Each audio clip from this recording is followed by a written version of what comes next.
Daming Royal Molly dito, sir. Asan kaya si sir? Uy!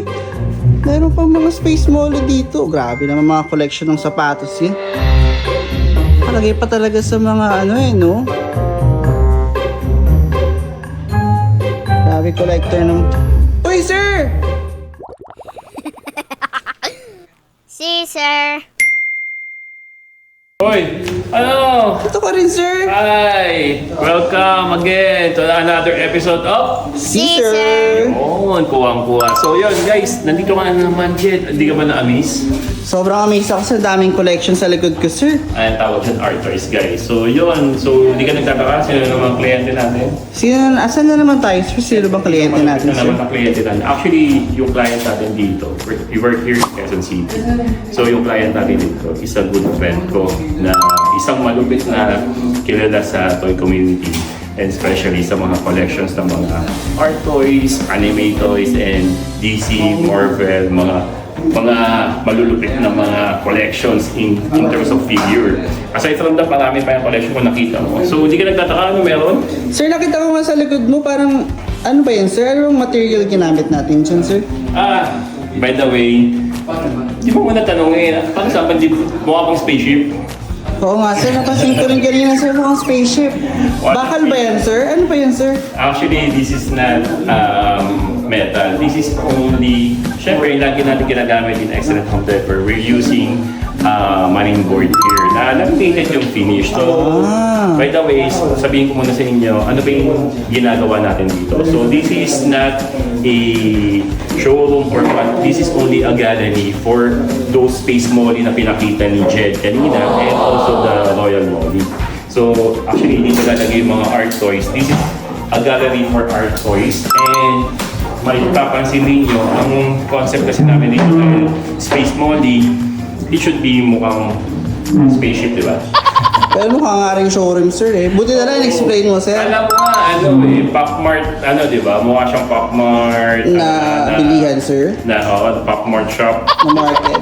So by the way, we're just using here a melamine marine board, and also the finish nito, nung makita mo yung mga ilaw, inside, we're using the rope light here. Ganda nga ng lining dyan, sir. Ano ang tawag dyan, sir? So, rope light siya na LED, and warm lang tayo para at least mag-pop up yung mismong pinaka mga Space Molly dito. Eh, sorry, sir. Kasi sobrang na-amaze ako dun sa gold na line sa gitna. Ano kaya tawag dyan, sir? This is the inserts natin, mga metal insert na naka-groove mismo sa pinaka-board. Yan. Eh, pala yung metal, sir. Profile to na finish in gold paint. So, siya yung ginawa nating accent para magkaroon ng division yung mismong pinaka tawag natin display cabinet. And also, kasi dito din kasi yung mga duktungan niya. So, para mas maganda tingnan, we do some insert para at least hindi visible yung mga duktungan. Ayan. Kasi wala naman tayong sobrang laking board, di ba? So, Opo. yun yung ginawa natin. Then, mapapansin ninyo, all around, yan, from there, here. So, actually, yung ano nga nito, Jed, yung wall nito is hindi siya even Kasi itong side na to, pag ganito, and then ito iba yung ano niya, iba yung perspective ng wall. Hindi talaga pantay, sir. Hindi siya pantay. So, pinantay nyo ba yan, sir? Actually, kala mo lang pantay siya, pero hindi talaga siya pantay. So, dinugas ko na lang dito sa shelves na to para magmukha siyang pantay. Ayan. Actually, hindi pa tayo tapos. So, we have here naman yung location ng Royal Mall. Here.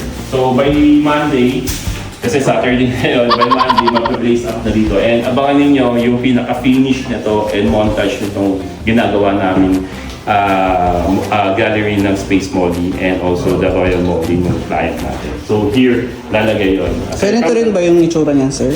So hindi, iba yung itsura niya. Iba naman. So makikita mo maiba yan, pero dyan, nandyan yung mga running lights and iba itsura nung lagay ni Royal Molly.